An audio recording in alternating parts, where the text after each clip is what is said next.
Shin ko kun taba tambayar kanku dalilin da yasa duk wani shugaba da ya taso da niyyar farkar da Afirka mulkinsa baya dorewa? Ko dai a kashe shi ko a yi masa juyin mulki, ko dai a hada shi fada da 'yan kasarsa a sa su yake shi, ko a ce rashin lafiya ce ta kashe shi, ko a ce yayi hadari ya mutu, ko kuma a bata masa suna sannan a hana duniya yin mu'amala da shi. Shin ko kun san dalilin da yasa aka kashe Muammar Gaddafi na Libya? Menene dalilin kashe Thomas Sankara na Burkina Faso? Amma kun san dalilin kashe Patrice Lumumba na Congo da Kwame Nkrumah na Ghana?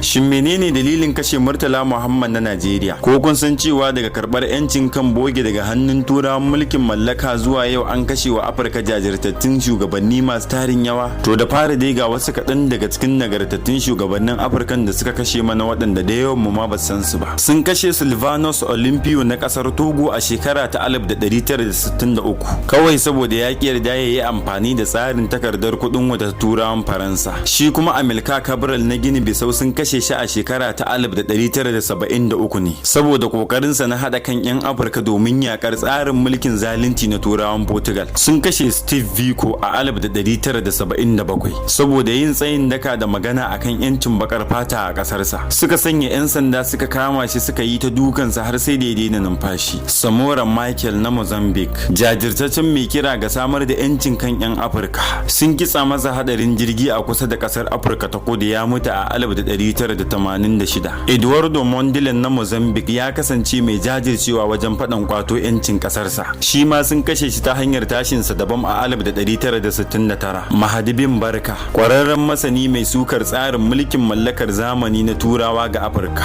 sun sace shi a 1965 kuma sun batar da shi domin ko har yau ba a ƙara jin labarinsa ba. Ruben Inyobe na ƙasar Kamaru, sun harbe shi da bindiga har lahira a 1958 saboda ya kalubalanci karfa-karfar da kasar Faransa ke yi wa kasarsa. Felix Mumi shi ma na kasar Kamaru, sun kashe shi a Geneva ta hanyar sanya masa guba, shi ma saboda ya yi fada da turawan Faransa akan kasarsa. Haka zalika sun kashe Laurent Desire Kabila na Jamhuriyar Demokaradiyyar Congo a shekara ta 2001 saboda ya yi kokarin dakatar da turawa daga kwasar arzikin kasarsa, suka sanya mai bashi kariya ya kashe shi. Waɗannan kaɗan kenan daga cikin jerin shugabannin da aka kashe mana waɗanda ba lallai idan kun taɓa jin labarin su duka ba. Domin kuwa a takaice daga karbar 'yancin kan boge daga hannun turawa zuwa yau sun kashe mana shugabanni kusan 25 zuwa 30. Kuma duk me yasa? Saboda sun ce Afirka tana buƙatar cin gashin kanta kamar kowa a duniya, saboda ba a matsayin bayan turawa Allah ya aiko mu duniya ba. Wannan shine dalilin da yasa shugaba irin Patrice Lumumba na Congo shi ma ya rasa rayuwarsa. Menene laifinsa? Laifinsa guda ɗaya ne, saboda ya nemi a bar 'yan ƙasarsa ta Congo su amfani ma'adanan ƙasarsa saboda sun kasance nasu ne. Shine suka kitsa masa juyin mulki suka kashe shi a 1961. Sannan Kwame Nkrumah na kasar Ghana, laifinsa kawai a wurinsu shine manufar da yake da ita ta kafa tarayyar kasashen Afirka domin haɗe kawunansu. Shi kuma suka hambarar da shi daga kan kujerarsa wacce bai koma kanta ba har ya bar duniya. Sun kashe Thomas Sankara na kasar Burkina Faso shi ma saboda ya shaida wa kasashen Afirka akan ya zama dole su daina karɓar tallafi da ciwo bashi daga kasashen Turai. Shi ma suka sa abokinsa ya kashe shi a shekara ta 1987. Sai kuma Muammar Gaddafi na kasar Libya, wanda ya bayar da kusan komai kyauta a kasarsa, amma suka kashe shi ta hanyar kitsa masa kazamun juyin mulki a shekara ta 2011 saboda manufarsa ta kafa tarayyar duka kasashen Afirka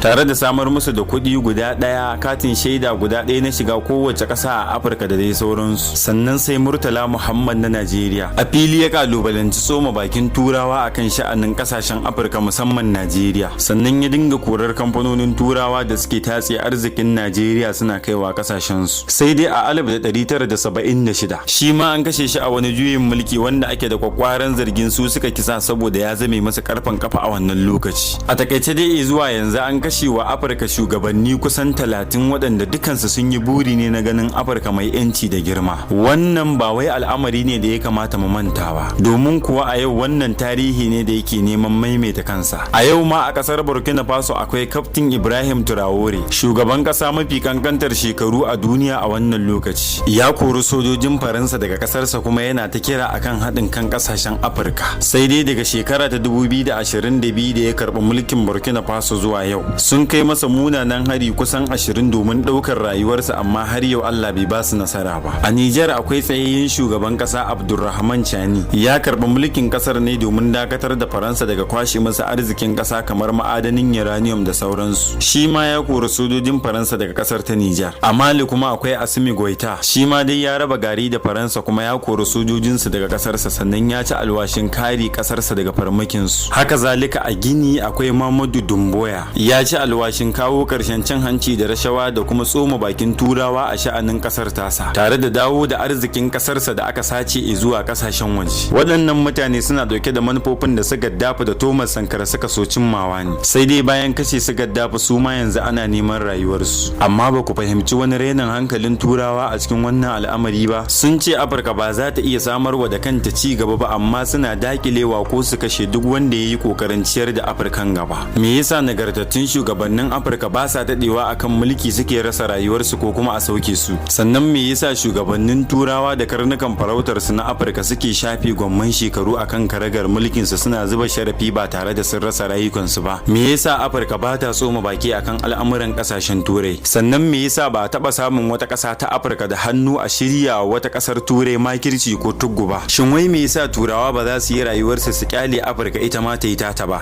Ko da yake tambayar ma anan ba wai dalilin da yasa suke kashe mana shugabanni bane, domin ko mun san saboda sun yi kokarin yantar da Afirka ne. Tambayar dai kawai anan ita ce, shin Afirka za ta farka daga baccin da ta yi ne a lokacin da aka kashe su Patrice Lumumba domin a yau ta kare irin su Ibrahim Traore, ko kuma za ta zuba idanu ne har a kashe su suma domin gobe a rasa waɗanda za su fito su kare ta? Wataƙila idan ta kare su za su iya karasa abin da ya ɗauki rayukan waɗancan shugabanni nama na baya. To a yau dai ba mu da wani zaɓi sai dai guda biyu, ko dai mu tashi mu kare kanmu daga makircin waɗannan mutane, ko mu zauna sharrin su ya karasa shafe tarihin mu a doron ƙasa. Domin kuwa a kowace daƙiƙa makircin waɗannan mutane yana ƙara riskar mu ne har makwancin mu, sai dai kuma ta yaya za mu farka? Har yau da yawan mu ba san girman makircin da waɗannan makirai suka zagaye mu da shi ba, kuma wannan shafi na ɗan Afirka ya ɗauki aniyar zakulo duk wani makircin su tare da tunawa. Idan kuna so ku taimaki wannan yunkuri da gaske, to ku dangwala wannan bidiyo alamar yatsa, ku yada shi ga abokananku, sannan a sashin tsokaci da ke ƙasa ku rubuta mana sunan nagartaccen shugaban da kuke so mu kawo muku tarihinsa a bidiyo na gaba. Irin wannan zai taimaka wajen sanar da kafatanin duniya karfin 'yan Afirka. Ni dai kada ku manta, suna na ɗan Afirka, an haife na Afirka kuma yana alfahari da Afirka.